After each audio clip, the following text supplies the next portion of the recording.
اعوذ باللہ من الشیطان الرجیم بسم اللہ الرحمن الرحیم السلام علیکم ورحمۃ اللہ وبرکاتہ۔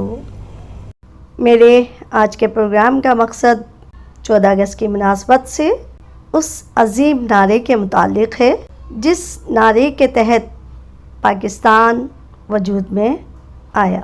اس نعرے کی برکت سے اللہ تعالیٰ نے ہمیں ماہ رمضان المبارک میں یہ مملکت خداداد پاکستان تحفتاً عطا کی، اور ہم اس نعرے کے مقصد کو تقریباً فراموش کر چکے ہیں، اور اب جو نعرہ لگایا جاتا ہے وہ ہے سب سے پہلے پاکستان۔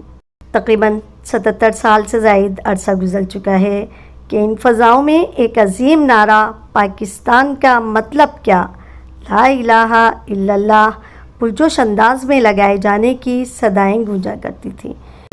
یہ نعرہ چند سال قبل بھی ایسے ہی لگایا جاتا تھا، لیکن بہت قلیل عرصہ گزرا ہے کہ اس نعرے کی صدا کانوں سے نہیں ٹکراتی، نامعلوم کیوں۔ اب اس کی جگہ ایک اور نعرہ فضا میں گونجنے لگا ہے، شاید اس لیے کہ یہ نعرہ بھی قدیم پسماندہ نظام اور رواج کی عکاسی کرتا ہے۔ لفظ پاکستان تو بہتوں کی آنکھ میں ہمیشہ خار بن کر کھٹکتا چلا آ رہا ہے، کیونکہ اس کا تعلق لا الہ الا اللہ سے قائم ہے۔ اس کی بنیاد اسلام کے نام پر رکھی گئی ہے، اور اسلام وہ اسلام جسے کفریہ طاقتیں اپنا تن من دھن لٹا کر مٹانا چاہتی ہیں۔ سب سے پہلے پاکستان کا نعرہ عجیب انداز سے لگایا جا رہا ہے۔ اس سے پاکستان سے تو بظاہر محبت جھلکتی ہے، لیکن حقیقت میں یہ ہمارے دشمنوں کی خطرناک سازش ہے۔ پاکستان کے خلاف بھی نہیں، روئے زمین پر بسنے والے تمام مسلمانوں اور اسلام کے خلاف سازش ہے۔ دشمنان دین و ملت پاکستان کو بزور شمشیر تو فتح نہ کر سکے، لیکن وہ ہمیں خانہ جنگی، غفلت اور عیاشی میں مبتلا کر کے اب پاکستان کی کمر توڑ دینا چاہتے ہیں۔ سب سے پہلے پاکستان، جی ہاں، یہی وہ نعرہ ہے جو لا الہ الا اللہ کے مقابل اور متضاد ہے۔ ہم یہاں سب سے پہلے پاکستان کا راگ الاپتے پھر رہے ہیں، جبکہ دوسری طرف پاکستان کو جھانسا دے کر بری طرح سے گھیرا جا رہا ہے۔ اس کا قافیہ تنگ سے تنگ تر کیا جا رہا ہے۔ یہی وہ نعرہ ہے جسے ہمارے منہ سے سن کر دنیا کے تمام مسلم ممالک میں بسنے والے مسلمان کس قدر مایوسی اور بے بسی کا شکار ہوتے ہیں۔ کاش ہم پل بھر کے لیے ہی سوچ سکتے۔ یہ وقت انتہائی نازک ہے۔ دشمنان اسلام ہمارے دین اسلام کو مٹانے کی خاطر دن رات ایک کر چکے ہیں، لیکن اس موقع پر ہم مسلمان بجز افسوس کے اور کر ہی کیا سکتے ہیں کہ ان کو اپنا خیر خواہ اور مددگار ہی نہیں بلکہ اپنا آقا سمجھ بیٹھے ہیں۔ وہ خونی درندے مسلمانوں کے خون کے پیاسے ہیں، وہ ہمیں قومیت پرستی کی وبا میں مبتلا کرنا چاہتے ہیں، ہمیں تقسیم در تقسیم کر کے تہی دست مغلوب الحال اور اپنے دروازے کا سائل بنا کر رکھنا چاہتے ہیں۔ اس کی سب سے بڑی مثال یہ مسلم ملک جو لا الہ الا اللہ کے نعرے پر قائم ہوا بن چکا ہے۔ جس طرح IMF کے قرضے میں پاکستان جکڑا ہوا ہے اور ہمیں کہیں سے کوئی راہ نکلنے کی دکھائی نہیں دے رہی ہے، تو وہ ہمارے باہم اتفاق کو پارا پارا اور ہمارے قلوب و اذہان کو منتشر کر دینا چاہتے ہیں، ہماری محبت اور طاقت کی بنیاد یگانگت کو بیگانگی میں بدل دینا چاہتے ہیں۔ سب سے پہلے پاکستان کیوں ہے؟ کس مقصد کے تحت ہم یہ پرفریب نعرہ بلند کرتے ہیں؟ ہم کیا کہنا چاہتے ہیں اور ہم کیوں کر سب کچھ کھول کر بیان نہیں کرتے؟ اس کی تفصیل میں جانا کافی طول کلامی کی جانب لے جائے گا۔ تاہم کیا پاکستان کے سوا اس لیے کوئی اول نہیں ہے کہ ہم نے وہاں جنم نہیں لیا؟ کیا پاکستانیوں میں ایمان کی حرارت ختم ہو چکی ہے کہ انہیں ایک جسم اور جان ہوتے ہوئے بھی اپنے کشمیری اور فلسطینی بھائیوں پر ظلم و ستم، ان کی تکلیف، ان کی مصیبت، ان کی محکومیت اور بے بسی کا احساس تک نہیں ہوتا؟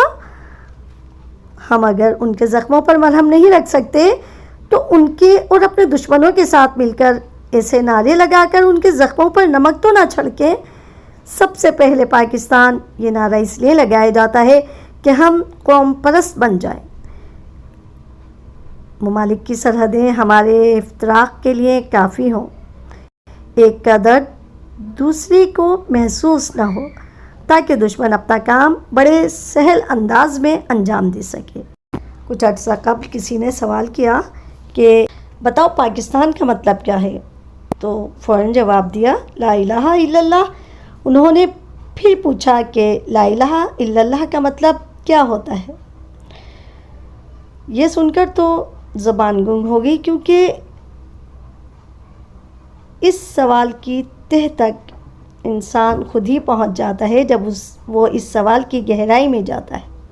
لا الہ الا اللہ کا مطلب بے شک یہی ہے کہ اللہ کے سوا کوئی معبود نہیں، اور یہ ملک پاکستان بھی اسی نعرے کی بنیاد پر قائم ہوا، لیکن پاکستان سے اس کا ربط اس وقت بیان نہیں کیا جا سکتا، کیونکہ کون سا وہ نظام ہے جو آج لا الہ الا اللہ اور پاکستان کے درمیان تسلسل قائم کرتا ہے؟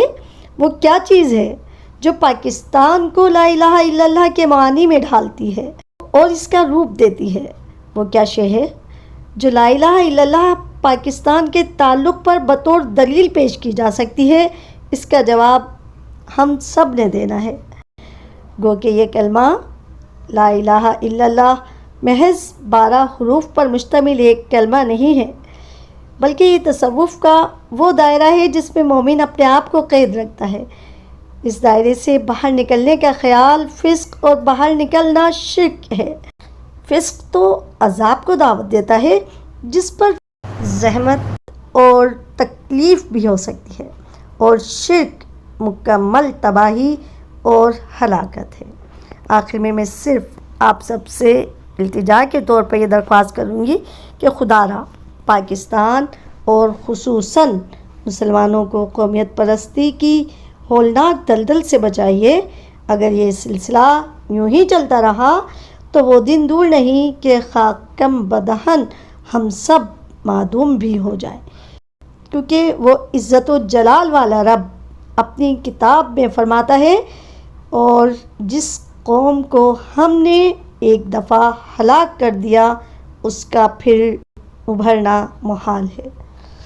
ہمیں چاہیے کہ ہم اپنے ملک پاکستان میں نہ صرف یہ نعرہ بلند کریں، بلکہ اس نعرے کے تحت اپنے ملک پاکستان میں وہ شرعی نظام اور قوانین نافذ کریں جس سے اللہ تعالیٰ خوش ہو، اور جس مقصد کے لیے یہ ملک پاکستان حاصل کیا گیا۔ پروگرام پسند آئے تو پلیز اسے لائک، کمنٹس اور شیئر کیجیے۔ اللہ حافظ۔